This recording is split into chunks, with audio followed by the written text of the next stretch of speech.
Hi అండి, అందరూ బాగున్నారనుకుంటున్నాను. ఇంకా బాగుండాలని మనస్ఫూర్తిగా కోరుకుంటూ welcome back to our channel. అందరూ ఎలా ఉన్నారు, ఏం చేస్తున్నారు కింద కామెంట్లో చెప్పండి. అలాగే ఈ వీడియో స్కిప్ చేయకుండా ఎండ్ వరకు చూడండి. మీరు ఎప్పటి నుంచో అడుగుతున్న నా వర్క్ బ్లౌజెస్ గురించి క్లియర్గా చూపిస్తాను. అలాగే ఎలాంటి మెటీరియల్ యూజ్ చేశారు ఏంటి, కుచ్చు వర్క్స్ గురించే చెప్తున్నారు. అలాగే బ్లౌజ్ వర్క్స్ కూడా చేస్తారన్నారు కానీ ఎప్పుడూ చూపించలేదు కదా అక్క అని లాస్ట్ వీడియోస్ కింద, ఓల్డ్ వీడియోస్ కింద కామెంట్ చేస్తూ ఉన్నారు. దాని గురించి నేను క్లియర్గా చూపిస్తాను. అలాగే ఇదిగోండి, మార్నింగ్ ఒక ముగ్గు. ఈరోజు చుక్కలు లేకుండా ఎందుకో ఈరోజు ఇట్లా డిజైన్ వేయాలనిపించింది. నిన్న కూడా నేను చెప్పాను కదా, తడిచిపోయింది ముగ్గు, అసలు నాకు నచ్చలేదు అని.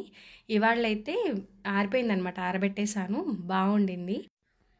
ఒక్కొక్కసారి మనం వేసే ముగ్గుని బట్టి రంగులు వేసేయాలనిపిస్తుంది. అది పండగ అయినా కాకపోయినా ఇలా అయితే వేస్తూ ఉంటాను.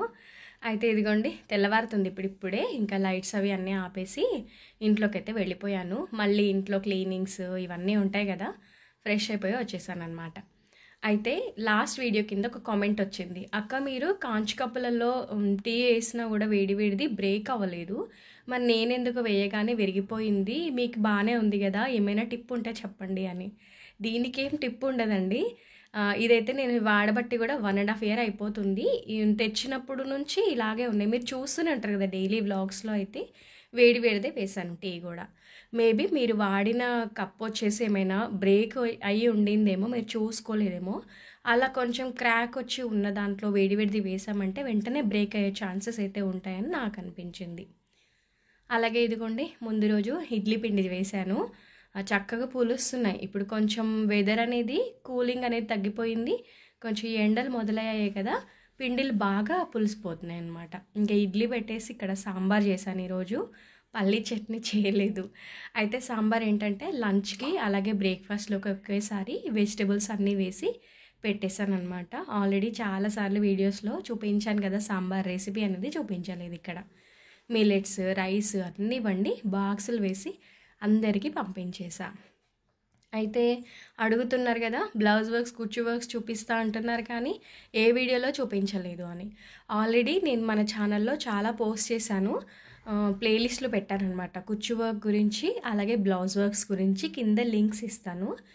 అలాగే ఇంకొకటి ఏంటంటే, ఈ వీడియో చేయడానికి కారణం, రీసెంట్ డేస్లో నేను కొన్ని ఫంక్షన్స్కి అటెండ్ అయి ఉన్నాను. అప్పుడు నాకు ఒక శారీకి తగ్గ బ్లౌజ్ అనేది దొరకలేదు. ఇలా నేను చాలా వర్క్స్ వేసుకున్నా, ఆ బ్లౌజ్ కోసం అని చెప్పి చాలా వెతికినా దొరకలేదు. అన్నీ కూడా ఇలా వర్క్ చేసినవి ఒక చోటే పెడతాను. ఇవి ఎక్కడ పడితే అక్కడ పెట్టామనుకోండి, దొరకవు సమయానికి. ఇంకొకటి, అన్ని చీరలలో బ్లౌజెస్ అనేవి నేను పెట్టను. ఇలాంటి వర్క్స్ అన్నీ ఒక చోట పెట్టేస్తా. అన్నీ ఉన్నాయి కానీ ఒక్కటి దొరకలేదని చెప్పి ఈరోజు ఇవన్నీ తీశాను.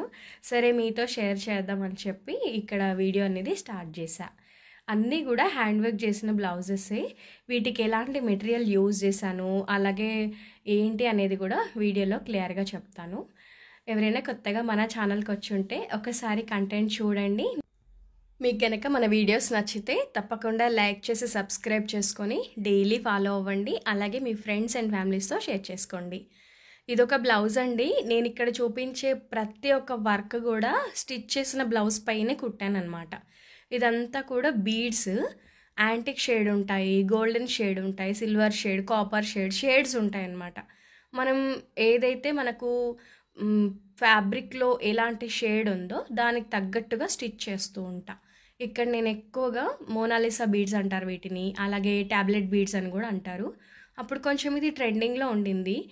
నాకు ఏ డిజైన్ అయినా కొత్తగా కనిపించిన మగ్గం వర్క్ షాప్లో అది కొంచెం నేను పిక్ తీసుకొని వచ్చి నేను ఇంట్లోనే ఇలా కుట్టుకోవడం బాగా అలవాటు. ఇవన్నీ కూడా ప్రతిదీ నేను చేత్తో కుట్టినవే. ఇదేమంటే ఒక ఆర్గాన్జా శారీది, yellow and red combination sari అనమాట.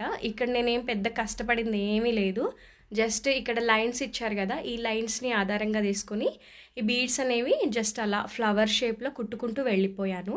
ఇవన్నీ కూడా చాలా తక్కువ ప్రైస్లో వస్తాయండి మెటీరియల్స్ అనేవి. హ్యాండ్స్కి ఏమో కొంచెం ఇలా కుట్టానమాట. 2 కలర్ బీడ్స్ని ఇలా హ్యాంగింగ్ లాగా కుట్టుకున్నాను. ఇదొక హెవీ వర్క్ బ్లౌజ్. ఇది కూడా అంతా చేత్తోనే కుట్టాను కంప్లీట్గా. ఇందులో కుందన్స్, అలాగే స్టోన్ లేస్, జార్దోజీ ఇవన్నీ యూజ్ చేసా. జర్దోసి అనేది ఒకేసారి నేను బేగం బజార్ వెళ్ళినప్పుడు ఎక్కువ ప్యాకెట్ తెచ్చుకున్నాను అప్పట్లో. ఆ పీస్‌కి ఎంత పడుతుందో కట్ చేసి ఇవన్నీ కుట్టాననమాట. ఒకవేళ మీలో ఎవరికైనా ఇలా కుట్టుకోవడం ఇంట్రెస్ట్ ఉంది అంటే మాత్రం కింద ప్లేలిస్ట్ ఇస్తాను. ఒకసారి చెక్‌ఔట్ చేయండి. కొంచెం టైం పడుతుంది. కానీ మన చేతులతో కుట్టుకున్నాం అనే ఫీలింగ్ మాత్రం చాలా ఉంటుంది. చాలా బాగా అనిపిస్తుంది. వేసుకున్నప్పుడల్లా అదొక హ్యాపీ ఫీలింగ్ చెప్పలేనిది. ఇదేమంటే అప్పట్లో కొంచెం కాసులు అవి ఎక్కువ హైలైటెడ్ ఉండే వర్క్స్ అనేవి.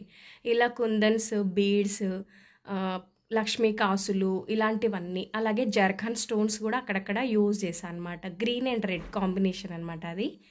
ఇదేమంటే ఇది కూడా సేమ్ ఆర్గాన్జా శారీకి, అంటే మనం పట్టు శారీకి తగ్గట్టుగా అలా వర్క్స్ చూస్ చేసుకునేదాన్ని. ఫ్యాన్సీ శారీస్కి ఒకలాగా చూస్ చేసేది. ఇవన్నీ మిర్రర్స్ అనమాట. రియల్ మిర్రర్స్కి మిర్రర్ బేస్ని యూజ్ చేశాను. జర్ఖాన్ స్టోన్స్ కూడా పఫ్ హ్యాండ్స్ అనమాట. చాలా బాగుంటుంది అది కూడా. ఇది ఒక బోట్ నెక్ బ్లౌజ్. ఎల్లో శారీకి ఎల్లో బ్లౌజే వచ్చింది. దానికి నేను కాంట్రాస్ట్ వైజ్గా పింక్ తీసుకున్నాను అనమాట. ఇవి మిర్రర్ బేస్. మిర్రర్ కాకుండా ఆ ప్లేస్లో థ్రెడ్తో కుట్టుకున్నా. ఇది కూడా అంతా బ్రోకెడ్ బ్లౌజ్ అనమాట. అంతా బ్రోకేడే ఉంటుంది ఇందులో. ఏం కలర్స్ ఏం లేవు, జస్ట్ అది యాంటిక్ కలర్లో ఉంది కదా, అలాంటి కుందన్స్తో హ్యాండ్కి అలాగే బాడీకి మొత్తం కూడా ఇలా హైలైట్ చేశాను అనమాట. ఇదొక ఉప్పాడ పట్టు శారీ బ్లౌజ్. ఇది క్రీమ్ శారీకి రెడ్ కలర్ బ్లౌజ్ అనమాట. ఆ శారీలో కొన్ని మల్టీ కలర్స్ ఉన్నాయి. ఇలా లేస్ వేయించాను అనమాట. ఆ చిన్న పైపింగ్ లేస్. ఆ లేస్కి తగ్గట్టుగా మోతీ లేస్ను అంటించి ఉలెన్ థ్రెడ్, అలాగే ఇదిగో జర్ఖన్, అలాగే జర్దోసి, మోతీ, కలర్ కుందన్స్ ఇవన్నీ అంటించి ఇది ఒక డిజైన్ వేసా. ఇది కూడా చాలా హెవీ వర్క్. కొంచెం టైం పట్టింది ఇది నాకు కుట్టడానికి. అయితే కుట్టడానికి అన్నాను కానీ ఇందులో కుట్టడం పెద్దగా ఉండదు. ఇవన్నీ అంటించినవి. పైన ఈ కుందన్ పక్కన చూసారు కదా, ఈ పూసలన్నీ చేత్తో కుట్టానమాట. అయితే చాలా డౌట్స్ అడుగుతూ ఉంటారు నన్ను, ఈ అంటించినవన్నీ ఊడిపోవా అని. ఇప్పుడు చూడండి, ఇవి నేను చాలా ఇయర్స్ బ్యాక్ వేశాను. యూట్యూబ్ స్టార్ట్ చేయకముందు నేను చేసేది ఇదే అనమాట. చాలా ఇంట్రెస్ట్ ఇలా కుట్టడము, డిఐవైస్ చేయడం లాంటివి చాలానే చేసి ఫ్రెండ్స్కి కూడా గిఫ్ట్ చేసే అలవాటు నాకు ఉండేది. ఇదిగో ఫ్రంట్ నెక్కి కూడా ఇలా హైగా వేసేసాను అనమాట. ఇది కూడా చాలా హెవీ వర్క్. చూస్తే ఇది బయట వేయించినట్లుగానే ఉంటుంది, కానీ ఇది నేను వేసాను అనమాట. అన్నీ కుందన్సే. ఇక్కడ ఏది కూడా థ్రెడ్ పెట్టి కుట్టిందే లేదు. ఇది కూడా దాదాపు ఒక 4 years or 3 years అవుతుంది అనుకుంటా వేసి.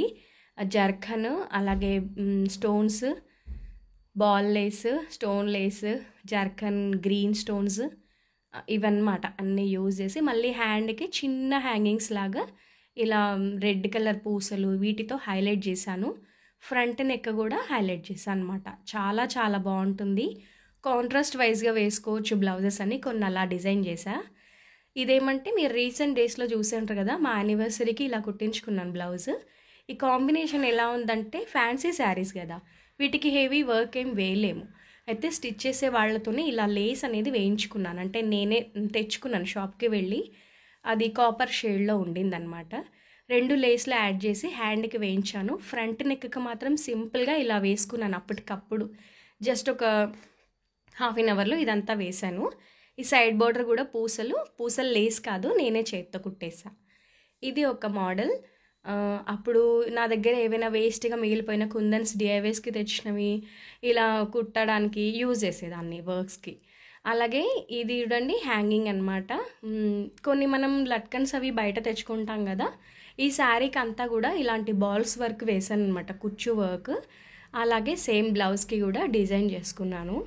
ఇంక ఇలాగే ఏవైనా స్టిచ్ చేసినవి ప్లెయిన్ బ్లౌజెస్ ఉన్నాయంటే చాలు, ఏదో ఒకటి శారీ కలర్ కాంబినేషన్ని బట్టి వర్క్స్ అనేవి వేస్తూ ఉండేదాన్ని. ఇంకా కొంచెం జాగ్రత్తగా షాంపూ వాష్ చేసి లైట్ షాడోలో, అంటే మరీ ఎండలో కాకుండా నీడలో ఆరబెట్టి ఐరన్ చేపించి పక్కన పెట్టుకుంటాను అనమాట. ఇక వీటికి నేను మెయింటైన్ చేసేదైతే ఇదే. ఇన్ని సంవత్సరాలైనా చెక్కు చెదరకుండా ఉన్నాయి అంటే రీజన్ అయితే అదే అనమాట. ఇది కూడా ఒక ప్లెయిన్ బ్లౌజ్. దీనికి కొంచెం gold colour and same colour add చేసి ఇలా స్టిచ్ చేశాను అనమాట.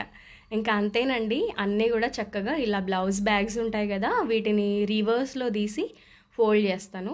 ఫోల్డ్ చేసి ఇంక ఇందులో పెట్టామనుకోండి చక్కగా ఉండిపోతాయి. ఇవన్నీ నేను వర్క్ వేసిన బ్లౌజెస్ అని ఒక ఐడియా ఉంటుంది. సో, అవండి నేను వేసుకున్న బ్లౌజ్ వర్క్స్ అయితే ఇంకా కొన్ని ఉన్నాయి. అవి నాకు కొంచెం దొరకలేదు. ఇక డ్యామేజ్ అయినవి ఎందుకులే చూపించడం అని చెప్పేసి బ్లౌజెస్ని పక్కన పెట్టేసా. ఇక డిన్నర్లోకి వచ్చేస్తే మా వారు రొయ్యలు తీసుకొచ్చారు, పచ్చి రొయ్యలు. ఇవి టైగర్ రొయ్యలు కాదండి, చిన్నవన్నమాట. అయితే అక్కడే క్లీన్ చేయించుకొని తెచ్చారు. ఇందులో ఒక బ్లాక్ థ్రెడ్ అనేది ఉంటుంది, మనం అది కంపల్సరీగా తీసేయాలి. ఆ తర్వాత నీట్గా వాష్ చేసి ఒకసారి సాల్ట్ వేసి వాష్ చేశాను. ఆ తర్వాత ఇందులో కొంచెం నిమ్మరసము, ఉప్పు వేసి కలిపి ఇంకా మూత పెట్టి పక్కన పెట్టేస్తా. ఈలోగా చపాతీ పిండి ఒకటి కలుపుకుంటాను. అన్నీ తొందరగా అయిపోవాలి కదా. డిన్నర్ అనేది ఆల్మోస్ట్ 7:30, 7:45 కల్లా కంప్లీట్ అయిపోతుంది. ఇంకా తర్వాత ఇక్కడ పిండి కలిపేసిన తర్వాత ఇక్కడ వంట అనేది స్టార్ట్ చేసా. చాలా చిన్నగా చాప్ చేశాను ఆనియన్స్. దీనికి పెద్దగా అయితే బాగుండదు, మనం గ్రేవీ టైప్ కాదు కదా, ఫ్రై కాబట్టి ఇలా చేసుకున్నా. ఇది మంచిగా కలర్ మారిన తర్వాత ఇందులో పసుపు, అల్లం వెల్లుల్లి పేస్ట్ ఇదంతా చక్కగా పచ్చివాసన పోయేంత వరకు అలా కలిపేసుకుంటాను. ఇంకా తర్వాత ఇందులో ఇంకా పెద్దగా వేసేది ఏమీ ఉండదు. చూసారు కదా, నేను ఎలాంటి లీఫ్ అంటే పుదీనా, కొత్తిమీరలు ఏం వేయలేదు. డైరెక్ట్ రొయ్యల్ని వేసేయడమే అన్నమాట. మనం ఆల్రెడీ నిమ్మరసం కలిపాం కాబట్టి నీచు వాసన అనేది రాదు, బాగుంటుంది. అయితే చికెన్కి వచ్చినట్లుగానే ఈ రొయ్యల్లోంచి కూడా వాటర్ అనేవి వస్తాయి. ఆ వాటర్లోనే కంప్లీట్గా దీన్ని మగ్గించేస్తానమాట. ఇంకా నీట్గా ఉంటాయి కదా, పిల్లలు చిన్నపిల్లలైనా ఈజీగా తినేయచ్చు. ఇందులో ముళ్ళులు, బోన్స్ ఉంటాయనే భయం కూడా ఉండదు, హ్యాపీగా తినేయచ్చు. రొయ్యలు కూడా చాలా మంచిది కదా హెల్త్కి. ఇదిగోండి ఇలా వాటర్ వచ్చేస్తాయి. దీన్నంతా ఇంకిపోయేంత వరకు ఇందులో ఇలాగే కుక్ చేసేయాలి. ఇంకా తర్వాత మనం మూత పెట్టి ఒకసారి మగ్గించామనుకోండి, లోపల మగ్గిపోతుంది. ఆయిల్ అనేది ఇలా బయటకు వచ్చేస్తుంది. ఇదంతా దగ్గరికి అయిన తర్వాత ఇప్పుడు ఇందులో ఉప్పు, కారం అది వేసేసుకుంటాను. ఇందులో ఎక్కువ మసాలాలు కూడా ఏం వేయలేదు, చూసారు కదా. ఉప్పు కారం చక్కగా పట్టేసేయాలన్నమాట ఈ పీసెస్కి. పట్టిన తర్వాత ఫైనల్గా కొంచెం ధనియా పౌడర్, అలాగే గరం మసాలా వేసేసి ఇంకా దింపేసేయడమే. లాస్ట్లో కొంచెం కొత్తిమీర వేసాను అంతే. ఇక నేనైతే ఇలా సింపుల్గా చేస్తానండి రొయ్యలు ఫ్రై అయితే. ఇంకా దీనికి ఏంటంటే కొంచెం టమాటా కర్రీ చేశాను అనమాట. టమాటా కర్రీ ఒకటి, రొయ్యలు ఫ్రై ఒకటి, చపాతీ చేస్తే సరిపోతుంది. ఇదన్నమాట ఈరోజు డిన్నర్ అయితే. చపాతీ పిండి కూడా ముందే కలిపేశాను కాబట్టి ఇంకా వాటిని రుద్ది కాల్చేయడమే. ఈ ప్రాన్స్ ఫ్రై వచ్చి మీరు ఇలాగే చేస్తారా అనేది కింద కామెంట్లో చెప్పండి. చాలా సింపుల్ రెసిపీ, చాలా బాగుంటుంది టేస్ట్ కూడా. ఇంకా మనం పప్పు కానీ ఏదైనా రసము, చారు లాంటివి పెట్టినప్పుడు సైడ్ డిష్గా కూడా బాగుంటుందన్నమాట. ఇదిగోండి ఇంక ఇక్కడ చపాతీ కూడా చేసేస్తున్నాను. ఇంకా ఇదండి ఇవాల్టి ఈ వీడియో అయితే. ఎలా అనిపించింది అనేది కింద కామెంట్లో చెప్పండి, నేను మీకు రిప్లై ఇస్తాను. అలాగే ఈ కుచ్చు వర్క్స్కి గురించి నేను లాస్ట్ ఒకసారి షార్ట్ వీడియో చేసినప్పుడు మేకింగ్ వీడియోస్ చూపించండి అని అన్నారు. ఆల్రెడీ ప్లేలిస్ట్లో పెట్టినా కూడా ప్రెజెంట్ మళ్ళీ కొత్తగా షూట్ చేయమని అడుగుతున్నారు. వీలైతే నేను షార్ట్స్ రూపంలో క్రియేట్ చేద్దామని అనుకుంటున్నా. సో అదండి ఇవాల్టి వీడియో. తప్పకుండా లైక్ చేస్తారని అనుకుంటున్నాను. మీరిచ్చే ఒక లైక్ కొత్తగా చూసే వాళ్ళకి మన వీడియోస్ అనేవి ప్రమోట్ అవుతాయి. మరొక మంచి వీడియోతో మళ్ళీ మీ ముందు ఉంటాను. అంతవరకు సెలవు, బాయ్ అండి. Thank you for watching this video.